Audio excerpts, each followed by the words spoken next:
Também quero desejar aos irmãos mais uma vez um feliz ano novo, né? Glória a Deus, aleluia. Nesse ano nós viemos fazer melhor para o nosso Deus, né? Aquilo que nós não conseguimos fazer no ano passado, nós viemos fazer esse ano. Amém. Porque o nosso Deus, Ele merece o nosso melhor. Glória a Deus. E eu tenho certeza que cada um de nós tem o melhor para o nosso Deus. Às vezes o meu melhor não é o seu melhor, mas para o nosso Deus o seu melhor é o que importa. Aleluia. E é isso que nós viemos fazer nesse ano, né, irmãos? Que se inicia e é gratificante nós estarmos na presença de Deus. Glória. Esse ano, graças a Deus, passei ali adorando a Deus. Diferente de outros anos, desde minha infância, não fazia tempo que eu não passava a cada dia num culto. Mas esse ano Deus me proporcionou isso, né, irmãos? E não tem nada melhor do que estar na presença dele. Glória. Não tem nada melhor do que iniciarmos um ano na presença de Deus, irmãos. Eu ia estar na praia, curtindo, né, céu? Mas Deus nos proporcionou isso. Porém, eu sou muito feliz com meu Deus, irmãos. Porque Deus tem feito grandes coisas na minha vida. E ainda mais nessa família a qual o Senhor nos colocou, né? E para mim isso aqui é uma família. Nós tivemos a confraternização no final de ano, e quem veio, participou, pôde aí, né? Comemorar juntamente conosco.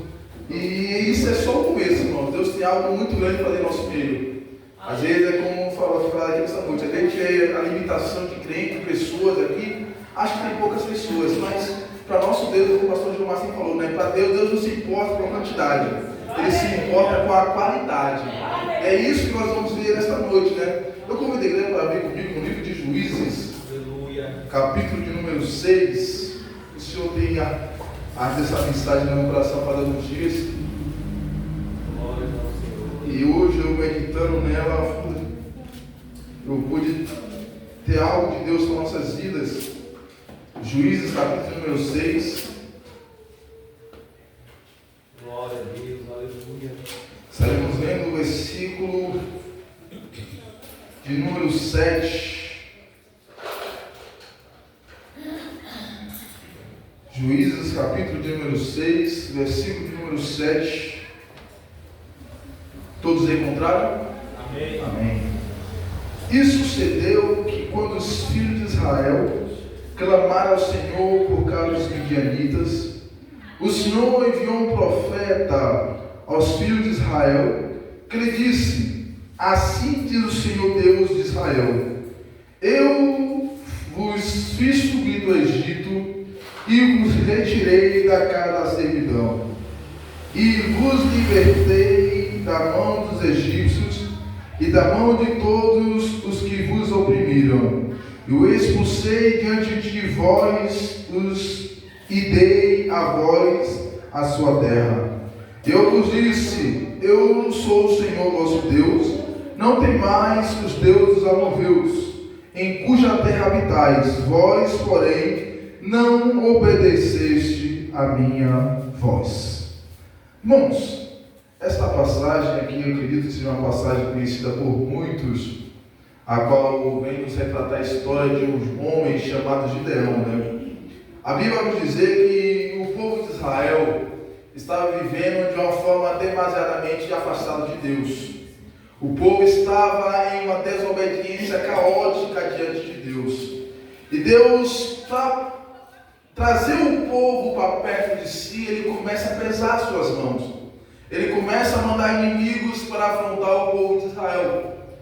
E o interessante que eu amo, eu costumo falar que eu amo a história do povo de Israel, porque nós vamos ver que toda vez que o povo de Israel se afastava de Deus, Deus permitiu o povo ser levado cativo, Deus permitiu os inimigos afrontar o povo dele, para que o povo viesse a entender que ele tinha um Senhor. Aleluia. Irmãos, é interessante que aqui no capítulo 6, nós vamos ver o início dos versículos, nós vamos ver que o povo de Israel, eles simplesmente se afastaram de Deus. O povo de Israel, eles simplesmente esqueceram o Deus que havia tirado eles do Egito. E nós vamos ver que Deus, ao pesar a mão sobre o povo, os midianitas, eles simplesmente vieram para assim afrontar o povo de Israel. E tudo aquilo que o povo de Israel produzia, os midianitas vinham e destruíam. Os alimentos que o povo produzia, os midianitas vinham para destruir. Os gados que era criado, os midianitas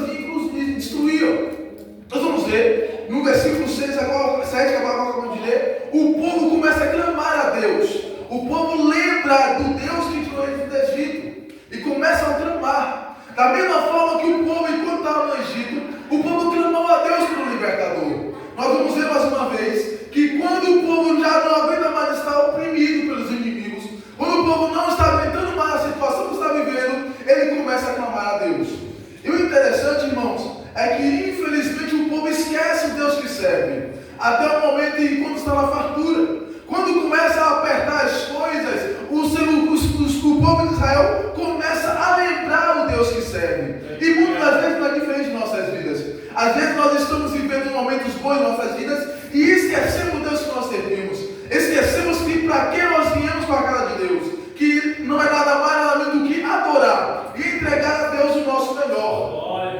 Nós vamos ver que o povo, eles cansaram de estar oprimido, que toda vez que eles se plantavam, na época da colheita, vinha um inimigo e destruía. Eles começam a clamar a Deus.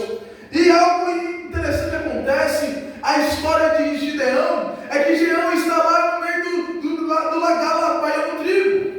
E o interessante, irmão, que o lagar não é lugar de maiar trigo. Lagar é lugar de maiar vinho, de maiar uva, para fazer o vinho. Porém, aqui duas coisas me chamam a atenção. Gideão, ele teve estratégia. Mesmo diante da situação que ele estava vivendo, ele teve uma estratégia para salvar a sua família. E muitas vezes Deus tem dado estratégia para mim e para você, para salvar a nossa família. É que infelizmente às vezes nós estamos simplesmente olhando a circunstância com os olhos materiais. Nós devemos parar e entender, irmãos, e abrir nossos olhos espirituais para entendermos que Deus está nos dando estratégia para trabalharmos em favor da nossa família. Aleluia, aleluia. E aqui Deus, Gideão, ele tem uma estratégia de maiar o trigo no lagar, aonde o inimigo jamais ele iria lá, porque lá não era época de uva, era época de trigo. Então ele estava trabalhando no lugar onde o inimigo não iria afrontá-lo, onde o inimigo não iria destruir aquilo que ele estava fazendo. Porém, irmãos, da mesma forma que Deus chamou Moisés, enquanto o povo estava no Egito, Deus envia um anjo para ir falar com Gideão. Nós vamos ver ali no versículo 11, que diz assim, ó: e veio ali um anjo do Senhor, e se assentou debaixo do carvalho, que ficava em Ofra, que pertencia a Joás, o Abesnita, e o seu filho Gideão debulhava o trigo no lagar, para escondê-los dos midianitas. E o anjo do Senhor lhe apareceu e disse: ó, o Senhor seja contigo, homem poderoso e valente. Aqui nós vamos ver quando Deus, por intermédio de um anjo, ele se apresenta diante de Gideão e faz um desafio para Gideão. E Gideão, eu preciso de um libertador para o povo de Israel. Eu preciso de alguém valoroso, alguém corajoso assim como você é. A Bíblia nos diz, irmãos, que Gideão, diante dessa circunstância, ele simplesmente começa a fazer prova de Deus. Ele pede que Deus, se realmente é Deus falando com ele, Deus lhe faça a prova. E a Bíblia nos diz que Deus concretizou aquela prova que Gideão havia feito através daquela proposta de Gideão. No versículo, aleluia, no capítulo 7, versículo de número 22, ele diz o seguinte: quando Gideão percebeu que ele era o anjo do Senhor, Gideão disse: ai de mim, ó Senhor Deus, porque eu vi o anjo do Senhor face a face. E o Senhor lhe disse: paz seja contigo, não tema, você não vai morrer. Então Gideão edificou ali um altar ao Senhor e o chamou de Jeová Shalom. E até o dia de hoje ainda está em Ofra dos Abesenitas. E naquela mesma noite o Senhor disse: toma um novilho do teu pai e seria o segundo novilho deste 7 anos de idade, e põe abaixo do altar de Baal, a qual teu pai tem, e corta a arvoreira da qual está junto a ele, e edifica um altar ao Senhor teu Deus. Ou seja, primeiro Deus manda destruir tudo aquilo que não pertence a ele.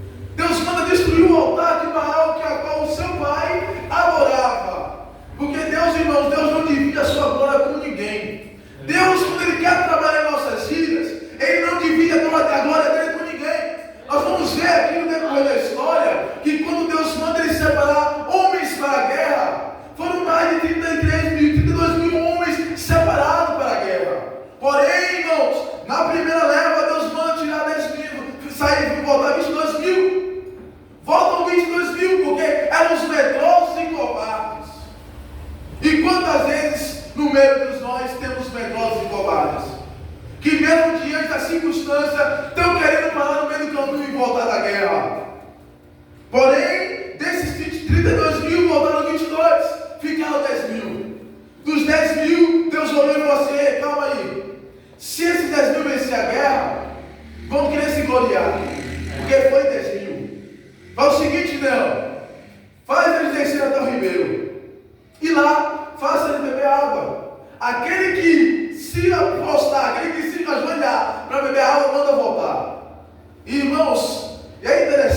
que aos nossos olhos materiais, 22 mil é muita gente voltando.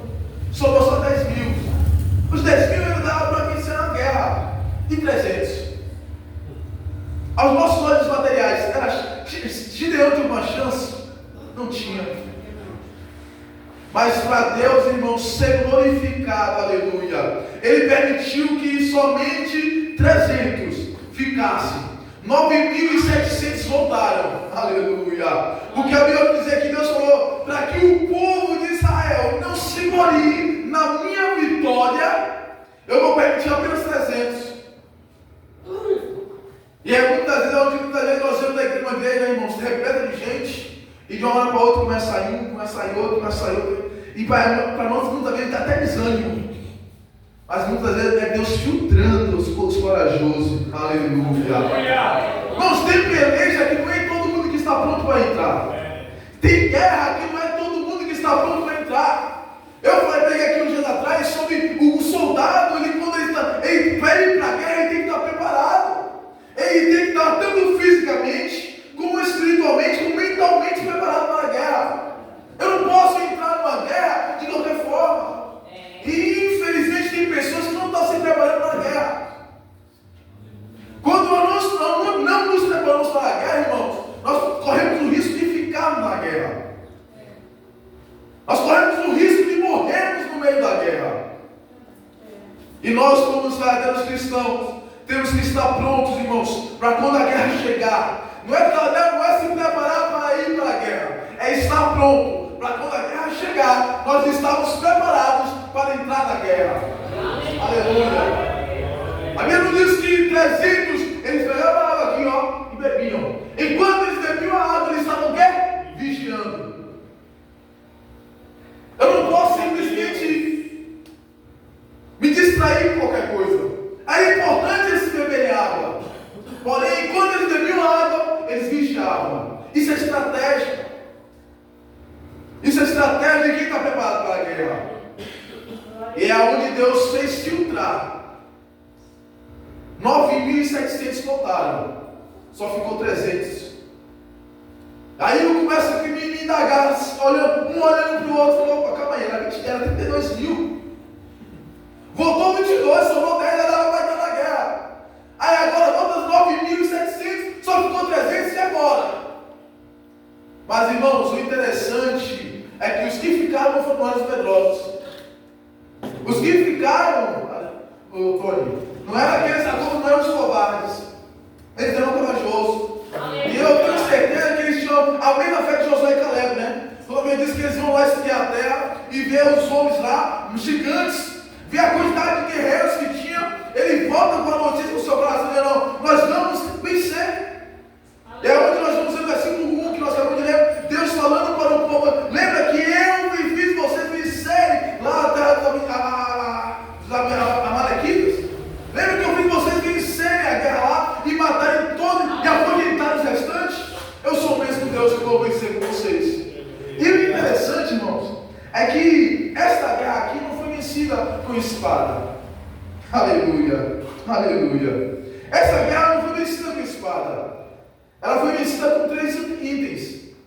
3 itens apenas. Aleluia. Foi a trombeta, o cântaro e a tocha. Foi vencida apenas com esses 3 elementos. Aleluia. Esses 3 elementos. E é interessante que a Bíblia vai dizer que quando Gideão ele vai até o arraial dos inimigos, Deus é tão fiel, irmãos. Deus permite as coisas acontecerem na vida de Gideão para que viesse a aumentar a fé de Gideão, né? A Bíblia diz que quando Gideão desce até o arraial dos inimigos, ele escuta um dos soldados comentando com o outro. Tinha um sonho. E nesse sonho, Gideão descia contra nós e nos derrotava. Aí, irmãos, a Bíblia vai dizer que nisso Gideão, ele ganhou força. Aleluia.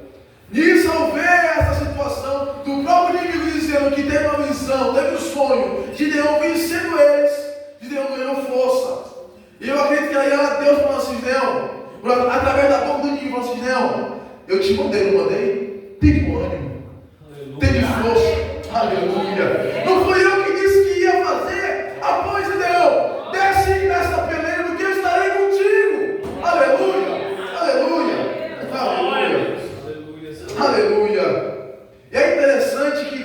quando Gideão desce com os 300, eles não descem com a espada. Eles descem com a trombeta na boca, aleluia, o cântaro na mão e a tocha. A Bíblia diz que eles começam a tocar a trombeta, quebra-se os cântaros e levantam as tochas. O inimigo, eles começam a correr. Eles começam a correr. E os homens vão gritar: nós viemos em nome de Deus e em nome de Gideão. Em nome de Deus e em nome de Gideão. Aleluia. Aleluia. E quando esses homens começam a ouvir isso, a Bíblia diz que eles ficam confusos e começam a atacar um ao outro. Irmãos, você entende o que é Deus fazer algo acontecer, que os próprios inimigos virar um contra o outro? Aleluia. Aleluia. Aleluia. E a Bíblia diz que quando uns guerreavam contra o outro, outros fugiam. Outros fugiam. Aí Gideão fala para outras tribos, fala o seguinte, ó. Ele dividiu em 3 tribos, cada um de 100. Um foi para um lado, outro pelo outro e outro pelo outro lado. Aí ele diz o seguinte, ó, afugentamos o povo, os soldados. Agora é o seguinte, chama lá os amorreus e manda eles descer até os inimigos lá para matar os que restaram. Então nós vamos ver que uma guerra que reduziu a 300 homens. Deus fez o milagre acontecer. Porque Deus, irmãos, quando Ele entra numa peleja pelo seu povo, aleluia, pode se passar a dificuldade que for, pode se mostrar o problema que for, Deus, Ele entra na peleja para ganhar.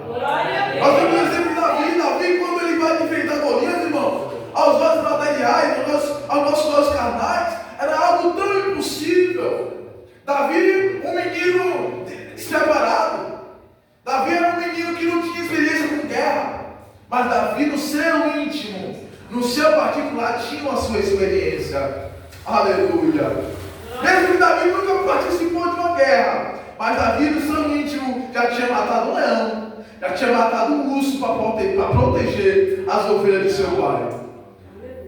Aleluia. Era algo que aconteceu com Davi no íntimo dele, no oculto. Não precisou Davi ser um soldado de guerra para poder chegar lá e vencer Golias, não. Davi se preparou no oculto. Isso não me traz uma lição muito grande. Às vezes, como eu falei hoje na escola dominical, a pessoa quer ser um presbítero, mas não consegue ser um diácono. Quer ser um diácono, mas não consegue ser um cooperador. Quer ser pastor, mas não consegue ser um presbítero. Que antes, o nosso pastor Davi, ele falou, ele nos ensinou que antes de alguém ser um diácono, ele já tem que exercer a função de diácono. Antes de ser um cooperador, tem que exercer a função. Então Davi lá no pasto, lá, cuidando das ovelhas, ele já mostrava que ele dava a sua vida para aquilo que ele estava cuidando. Aleluia. Aleluia. E assim que Deus faz, irmão. Deus faz aquele que o mundo olha e diz, esse aí não tem jeito. Esse aí não vai dar em nada. Quem diria que Gideão iria vencer uma guerra com 300 homens? A Bíblia nos diz que Gideão, ele era uma família mais pobre da região. Gideão era uma família que Gideão era o caçula da família.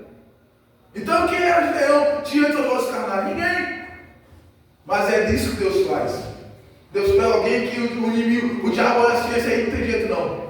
Pode descartar ele, pode jogar fora, que não tem jeito. Aí Deus vai lá, pega, chama, vem cá, filho, ó, é você que eu quero usar. E Deus pega e usa como ferramenta nas suas mãos. Aleluia, aleluia. E nós vamos ver que quando Gideão, ele vence, irmãos, ele não só vence aqueles midianitas, não. Ele volta a trazer o nome de Deus, irmãos, de uma forma que todos os inimigos de Israel se prostraram diante do povo de Israel. Todos os inimigos tiveram que respeitar o povo de Israel. Simplesmente por causa da coragem de Gideão. Quem sabe que muitas vezes, se descesse com os 32 mil, no meio da batalha ia morrer muita gente. Mas Deus, quando Ele manda nós para a guerra, Ele já tem uma estratégia formada. Aleluia. A questão é nós entendermos, irmãos, a estratégia de Deus. Quem sabe se Gideão tivesse confrontado Deus, poxa Deus, como assim eu vou descer diante do soldado lá, cheio de espada, lança, escudo, eu vou descer somente com a buzina, com o cântaro e com a tocha? Mas não, Gideão, em momento nenhum, aleluia, ele questiona Deus. Gideão, em momento nenhum, ele confronta a Deus. Pelo contrário, ele obedece. E o interessante, irmãos, aqui é a obediência de Gideão. Gideão, ele poderia simplesmente falar assim: não, Deus, vou pegar aqui os 300, só sobrou 300, vou pegar a espada aqui, porque se for os 300, vai ser uma espada e acabou. O Senhor só vai estar conosco. Mas não, Gideão preferiu obedecer. A obediência a Deus, irmãos, é o que nos faz vencer a guerra. Aleluia. Não adianta nós queremos desobedecer. Nós vamos ver o caso de Saul. Saul, Deus escolheu Saul como rei de Israel. E Saul, por causa da sua desobediência, a Bíblia diz que Deus se arrependeu. Se nós pegarmos a tradução original, esse arrependeu não é um arrependimento de que Deus podia fazer diferente, não. É que Deus entristeceu-se do que ele fez, de ter colocado Gideão. Saul no trono. Deus se entristeceu. E é isso que nós devemos entender, irmãos, que a nossa desobediência desagrada a Deus. E quando nós desobedecemos aquilo que Deus mandou a gente fazer, irmãos, nós não estamos simplesmente desobedecendo a qualquer pessoa. Nós estamos desobedecendo ao nosso Criador, aquele que nos mandou fazer. Então, quando Deus fala assim: filho, faça isso, obedeça. Porque quando Deus manda, irmãos, e nós queremos ir ao lado contrário, nós vamos fazer isso que deu o povo de Israel, só caminhar em círculo. E só vamos adentrar ou alcançar aquilo que Deus prometeu em nossas vidas quando nós pararmos para obedecer. Quando nós pararmos para entender que Deus tem tudo projetado em nossas vidas. Eu estar aqui, irmãos, não era meu projeto. Você estar aqui não era o seu projeto. Mas Deus já projetava você estar aqui nesta noite. Aleluia. Aleluia. Quantos queriam estar aqui? Mas por não dar ouvido, saiu. E hoje não tem força para voltar. Quantos queriam estar aqui? Mas por não dar ouvido a voz de Deus, saiu e ficou lá no mundo mesmo. E morreu no mundo. É verdade, Jesus. Mas que nesta noite nós venhamos, irmãos, nos colocarmos na posição de Gideão, na posição de Davi, darmos ouvido à voz de Deus. E darmos ouvido ao que Deus tem falado para nossos corações. Eu pego o exemplo de Moisés. Moisés obedeceu a Deus do início até quase o fim da sua vida. Porém, por causa da murmuração do povo, ele desobedeceu a Deus. Deus manda ele falar com a rocha, mas ele estava tão ligado com o povo que ele pegou o cajado e feriu a rocha. E por ele desobedecer a ordem de Deus, ele deixou de entrar em Canaã. Você vê, irmãos, a importância da obediência a Deus. Às vezes Deus está falando conosco, nos está nos mostrando o caminho e nós não queremos entender. E até mesmo questionando: Deus, por que eu estou passando por isso? Por que eu estou passando por aquilo? E aí Deus está te mostrando o caminho. Nós estamos fazendo, sabe o quê? Fechando nossos olhos. Porque nós queremos do nosso jeito, irmãos. É como eu falo, minha vontade hoje é estar morando em Caçapava. Lugar tranquilo, sossegado. Mas Deus nos trouxe para cá porque Ele tem algo nosso aqui. E eu tenho certeza que na hora certa, quando Ele concluir tudo na nossa vida aqui, a gente vai voltar para o lado, porque nosso desejo é estar lá. Mas enquanto Ele não permitir nós irmos, irmãos, eu tenho que obedecer. Porque pagar o preço, irmãos, não é fácil. E a Bíblia diz o seguinte: é melhor obedecer do que sacrificar. Sabe por que essa expressão? Porque o povo antigamente tinha esse costume. Ele desobedecia a Deus, pegava diante de Deus, depois trazia um ovinho para oferecer. Pegava de novo, aí oferecia, e de novo praticava o mesmo pecado, trazia um ovinho para oferecer. Porém, Deus falou o seguinte: ó, não quero sacrifício de tolo. É melhor obedecer do que sacrificar. Aleluia. Às vezes é difícil nós queremos obedecer a voz de Deus. É difícil nós queremos entender a voz de Deus. Mas Deus, irmãos, Ele está falando essa noite: obedeça a minha voz. Aleluia. Porque quando nós obedecemos a Deus, nós vencemos como Gideão venceu. Independente da quantidade numérica. Como eu falei, era 32 mil. Se resumiu a 300.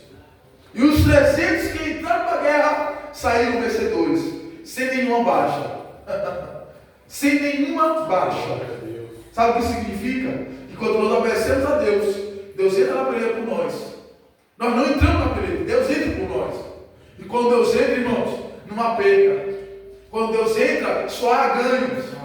Aleluia. Aleluia. Glória a Deus. Aleluia. Que Deus venha, irmão, nos abrir nossas mentes, nossos olhos espirituais. Que nós venhamos entender que a vontade de Deus em nossas vidas, ela é boa, perfeita e agradável. Que às vezes nós queremos fazer do nosso jeito, queremos agir com as nossas forças. Queremos agir com nossas forças. Eu acho que é assim, eu entendo que é assim, vou fazer assim. Não é desse jeito. A partir do momento que tem pessoas que dizem, mas e o livre-arbítrio? A partir do momento que eu entrego a minha vida a Deus, eu não tenho livre-arbítrio. Você entende isso? Que a partir do momento que nós entregamos nossa vida a Deus, que nós falamos, Senhor, toma a direção da minha vida. Nós estamos dizendo o seguinte, ó Deus, a minha vontade não é mais minha.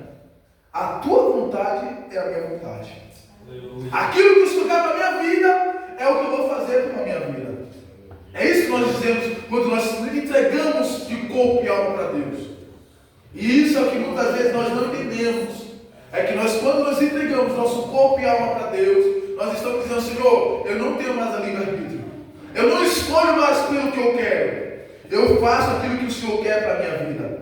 Que nós venhamos nos posicionar. Que nesse ano que se inicia, hoje é o primeiro domingo do ano, que nesse ano que se inicia, nós venhamos fazer a vontade de Deus em nossas vidas. Porque a vontade dele, irmãos, eu tenho certeza que é boa, perfeita e agradável para cada um de nós. Eu sei que muitas vezes a vontade nossa não é de estar aqui.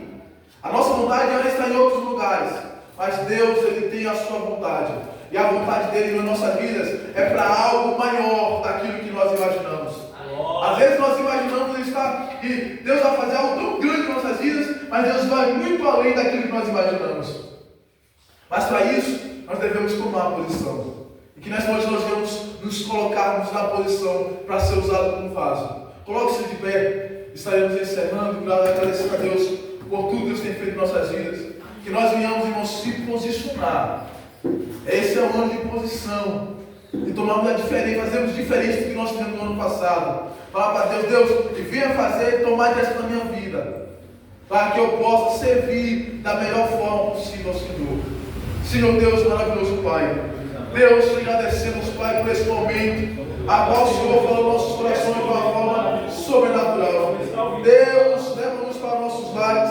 Te agradecemos, Pai, por esse culto, a qual o Senhor falou de uma forma sobrenatural para cada um de nós que estamos aqui. Deus, venha abrir nossos olhos espirituais, abrir, Senhor, nossa mente, para que nós possamos, Senhor, entender a tua vontade em nossas vidas. Para que nós venhamos, Senhor, ser cheios do teu Espírito, ser cheios do teu poder, e venhamos vencer as dificuldades, vencer as barreiras, vencer as guerras, Pai, a qual nós iremos enfrentar no decorrer deste ano. Senhor, esse é o primeiro culto, Senhor, a qual nós estamos aqui reunidos, prestando louvor e adoração a Ti. Que esse seja o primeiro de muitos, a qual o Senhor vai se fazer presente em nosso meio, transformando, libertando e batizando com o Teu Espírito Santo. E é isso que nós te pedimos nesse momento, e nós te agradecemos em nome de Jesus. Amém. Irmãos, terça-feira haverá o culto de doutrina, né? E haverá também a apóstolo do novo pastor. O pastor Gilmar me ligou hoje, me informando que terça-feira o novo pastor estará assumindo a congregação e que contamos com a presença de todos os irmãos. Quem puder estar vindo, venha. Vamos recepcionar o novo pastor que está vindo, para ele que venha se sentir abraçado pela igreja, né? Eu tenho certeza que da mesma forma que abraçamos o pastor Gilmar, estaremos abraçando o nosso novo pastor, independente de quem seja, nós estaremos abraçando ele, para que ele venha fazer um bom trabalho nesta caminhada. Amém? Então, bom dia nos céus, que a graça do nosso Senhor Jesus Cristo, o amor de Deus, a comunhão do Espírito Santo esteja com todos vós, e todos dizem amém.